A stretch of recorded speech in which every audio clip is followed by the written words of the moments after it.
مال خرچ کرتے ہیں اس وقت ہماری نیت ہوتی ہے اللہ کی رضا کے لیے، لیکن جب لوگ واہ واہ کرتے ہیں تو پھر دل کی کیفیت بدل جاتی ہے۔ فرمایا فَهُوَ خَيْرٌ لَكُمْ، چھپا کر فقراء کو دینا، غریبوں کو دینا، یہ تمہارے لیے سب سے بہتر ہے۔ اچھا، یہاں پر فقیروں کا ذکر آیا۔ ہمارے عرف میں فقیر اس کو کہتے ہیں جو مسجد کے دروازے پہ کھڑا ہو جائے یا مسجد میں کھڑا ہو جائے اور بھیک مانگنے لگے، یا آپ کو روڈ پر کھڑا ہوا شخص ملے اور وہ بھیک مانگ رہا، اسے لوگ فقیر کہتے ہیں۔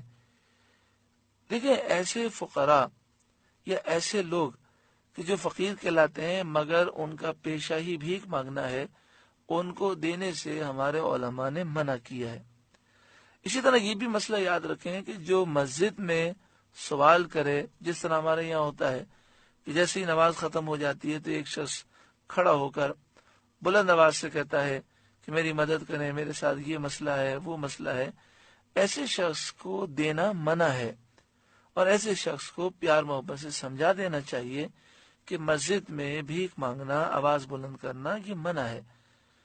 بلکہ اعلیٰ حضرت امام اہل سنت نے تو ایک مقام پر یہ لکھا کہ اگر ایسے شخص کو 1 روپیہ دیا تو کفارے میں باہر نکل کر کسی دوسرے غریب کو یا کسی نیک کام میں 1 کی جگہ 70 خرچ کریں اور اللہ تعالیٰ سے معافی مانگیں۔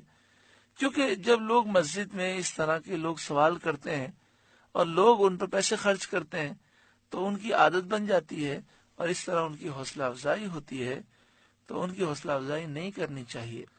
ہاں، یہ ضرور ہے کہ ان کو سمجھانا چاہیے۔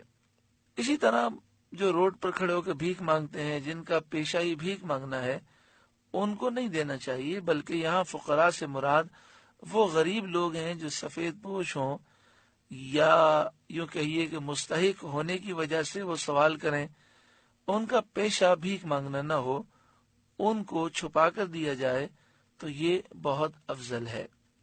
جب تم اللہ کی راہ میں اس طرح مال خرچ کرو گے تو فرمایا وَيُكَفِّرُ عَنْكُم مِّن سَيِّئَاتِكُمْ، اللہ تبارک و تعالی تم سے تمہاری خطائیں مٹا دے گا۔ وَاللَّهُ بِمَا تَعْمَلُونَ خَبِيرٌ، اور اللہ کو تمہارے کاموں کی خبر ہے۔ لَيْسَ عَلَيْكَ هُدَاهُمْ، انہیں راہ دینا تمہارے ذمے لازم نہیں، یعنی اے محبوب صلی اللہ علیہ وسلم، آپ بشیر، نذیر اور داعی بنا کر بھیجے گئے ہیں، آپ خوشخبری دینے والے ہیں، ڈر سنانے والے ہیں، اسلام کی طرف، اللہ کی طرف بلانے والے ہیں۔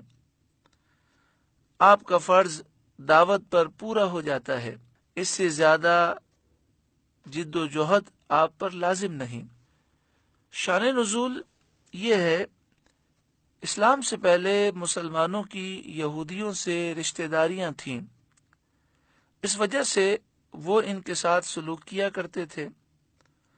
مسلمان ہونے کے بعد انہیں یہودیوں کے ساتھ سلوک کرنا ناگوار محسوس ہوا، اس لیے انہوں نے ہاتھ روکنا چاہا، اور انہوں نے یہ خیال کیا کہ اس طرح یہودی اسلام کی طرف مائل ہوں گے۔ اس پر یہ آیت کریمہ نازل ہوئی، لیس علیک ہداہم، انہیں راستہ دینا، راہ دینا، ہدایت دینا تمہارے ذمہ لازم نہیں۔ تمہارا کام ہے نیکی کا پیغام دینا، برائی سے روکنا۔ اگر لوگ نہیں مانتے تو تم مجرم نہیں ہو، وہ اپنے جرم کے خود ذمہ دار ہیں۔ وَلَكِنَّ اللَّهَ يَهْدِي مَن يَشَاءُ، ہاں لیکن اللہ تعالیٰ جسے چاہتا ہے ہدایت دیتا ہے۔ وَمَا تُنْفِقُوا مِنْ خَيْرٍ فَلِأَنفُسِكُمْ، اور تم جو اچھی چیز دو تو تمہارا ہی بھلا ہے۔ اللہ کی راہ میں جو مال خرچ کرو گے اس میں تمہارا اپنا بھلا ہے، تو دوسروں پر اس کا احسان نہ جتاؤ۔